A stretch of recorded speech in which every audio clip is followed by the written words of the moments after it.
아멘. 오늘 우리가 함께 읽은 역대하 13장은 유다의 왕 아비야와 북이스라엘 왕 여로보암 사이의 전쟁을 기록합니다. 아비야는요, 어제 우리가 봤었던 르호보암의 아들입니다. 이제 르호보암이 죽고 아비야가 왕을 물려받았는데, 물려받은 후에도 이스라엘의 왕 여로보암과 전쟁하는 것을 우리가 볼 수 있습니다. 이 전쟁은요, 시작부터 승부가 좀 뻔해 보이는 전쟁이었습니다. 왜냐하면 3절을 보면요, 아비야는 40만 명의 군대를 모았습니다. 그런데 여로보암은 80만 명의 군대를 모았습니다. 병력 차이가 2배가 되었습니다. 게다가 전투가 시작되자 유다 군대는 40만 명의 군대는 포위되기까지 합니다. 사람의 눈으로 보면요, 절대 이길 수 없는 싸움이었습니다. 그런데 이 싸움에서 유다가 크게 승리합니다. 무엇이 이 결과를 만들었는지 본문이 답을 전투가 시작되기도 전에 이야기해주고 있습니다. 본문은 전쟁에 대해서 간단히 이야기한 후에 곧바로 아비야의 연설에 대해서 이야기합니다. 4절을 함께 읽도록 하겠습니다. 아비야가 에브라임 산중 스마라임 산 위에 서서 이르되 여로보암과 이스라엘 무리들아 다 들으라. 아멘. 아비야는 병력을 배치한 후에 자신의 백성들인 유다 백성들이 아니라 상대편 이스라엘 백성들에게 이야기하기 시작합니다. 먼저 아비야는요, 하나님의 언약에 대해서 이야기합니다. 5절 함께 읽겠습니다. 이스라엘 하나님 여호와께서 소금 언약으로 이스라엘 나라를 영원히 다윗과 그의 자손에게 주신 것을 너희가 알 것 아니냐. 아멘. 소금 언약이란 소금이 부패하지 않는 성질을 가졌듯이 결코 변하지 않는 언약을 뜻합니다. 하나님께서 다윗 왕조에게 나라를 주신 것이 그 언약이었습니다. 그리고 6절과 7절에서 여로보암이 어떻게 그 언약을 배신하고 갈라져 나가는지를 짚고 있습니다. 그 다음에 아비야는요, 예배에 대해서 이야기합니다. 예배의 실제가 어떠한지 이스라엘과 유다의 예배를 비교해서 이야기합니다. 여로보암은요, 금송아지를 신으로 만들었고 아론의 자손인 진짜 제사장들을 쫓아내고 아무나 숫송아지나 순양만 가져오면 제사장으로 세웠다고 지적합니다. 반면 10절과 11절에서 유다는 하나님에 대한 예배를 지켰다고 이야기하면서 이렇게 말하고 있습니다. 10절과 11절 함께 읽겠습니다. 우리에게는 여호와께서 우리 하나님이 되시니 우리가 그를 배반하지 아니하였고 여호와를 섬기는 제사장들이 있으니 아론의 자손이요 또 레위 사람들이 수종들어 매일 아침 저녁으로 여호와 앞에 번제를 드리며 분향하며 또 깨끗한 상에 진설병을 놓고 또 금 등잔대가 있어 그 등에 저녁마다 불을 켜나니 우리는 우리 하나님 여호와의 계명을 지키나 너희는 그를 배반하였느니라. 아멘. 유다는 매일 아침 저녁으로 하나님께 정해진 예배를 드리고 있었습니다. 그 예배는요, 눈에 띄는 기적이나 되게 극적인 그런 예배가 아니었지만 번제와 분향과 진설병이 등잔불이 있었던 하나님이 명령하신 일상의 예배였습니다. 아비야가 전쟁 앞에서 무엇을 근거로 삼았는지가 중요합니다. 자기 군대의 수나 강함이나 병력이나 무기나 그런 것이 아니라 하나님 앞에 매일 드려지는 예배가 우리를 지키고 있음을 근거로 드는 것입니다.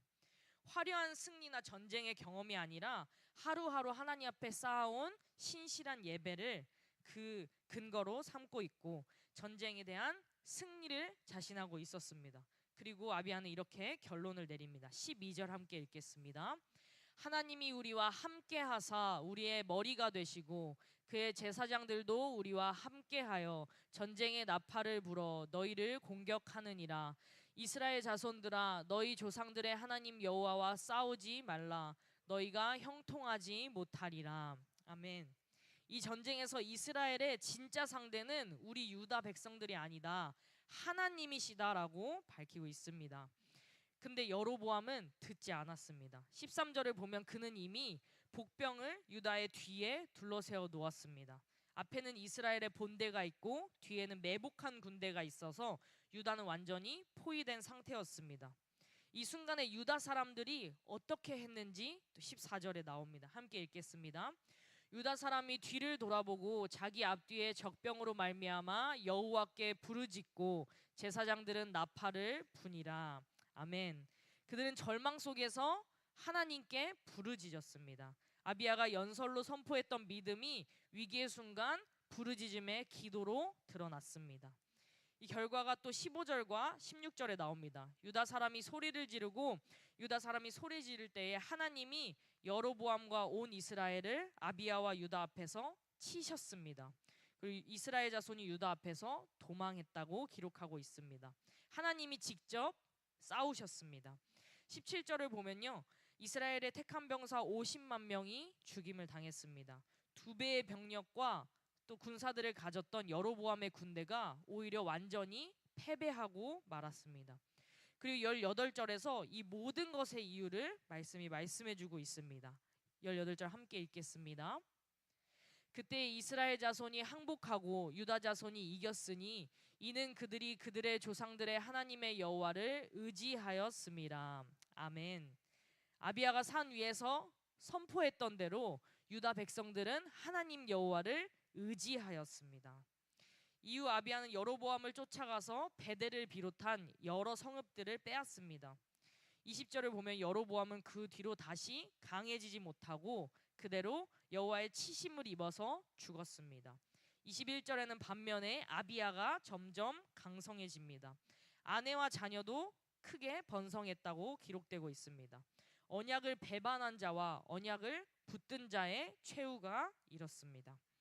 여기서 우리가 놓치지 말아야 할 것은 유다가 승리한 것은요, 유다 백성들이 또 아비야가 완전했기 때문이 아니었습니다. 아비야는요, 아내를 14이나 두었고 이것은 신명기가 왕에게 경고한 것과 어긋나는 행실이었습니다.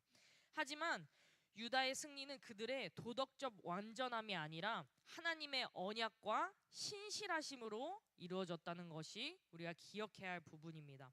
완벽해서 이긴 것이 아니라 하나님을 의지했기 때문에, 연약해도 하나님을 붙잡았기 때문에 승리하였습니다.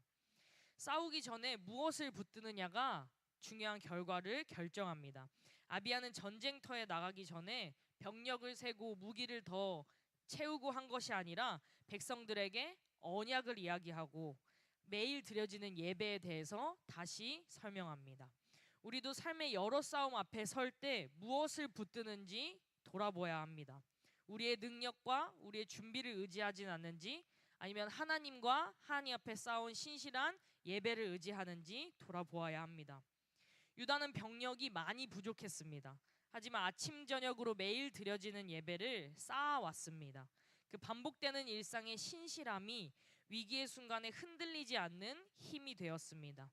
화려하지 않아도 꾸준히 지켜온 예배와 신앙의 습관이 정작 큰 싸움이 닥쳤을 때 우리를 붙드는 뿌리가 됩니다. 오늘 우리가 드리는 이 새벽 예배도 마찬가지입니다. 당장 눈에 보이는 결과는 없을 수 있습니다. 하지만 신실하게 하나님 앞에서 이 자리를 지키고 기도하고 하나님 앞에 나아오는 이 꾸준함이 훗날 우리가 감당해야 할 싸움에서 우리를 지탱하는 하나님이 부어주시는 큰 힘이 될 것입니다.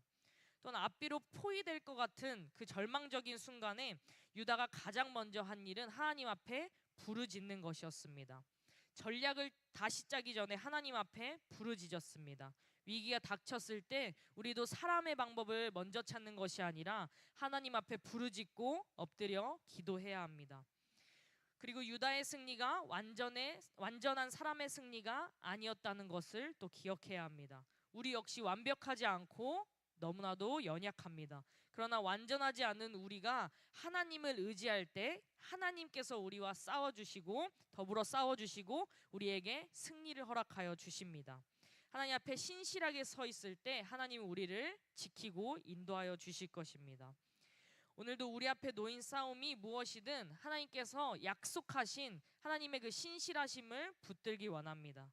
하나님께 드리는 예배로 매일 꾸준하게 하나님 앞에 나아가는 그 신실함을 쌓길 원합니다. 또 절망의 순간에 가장 먼저 하나님을 부르짖고 하나님을 온전히 의지하며 살아가는 저와 여러분 되기를 주님의 이름으로 축복합니다. 기도하겠습니다.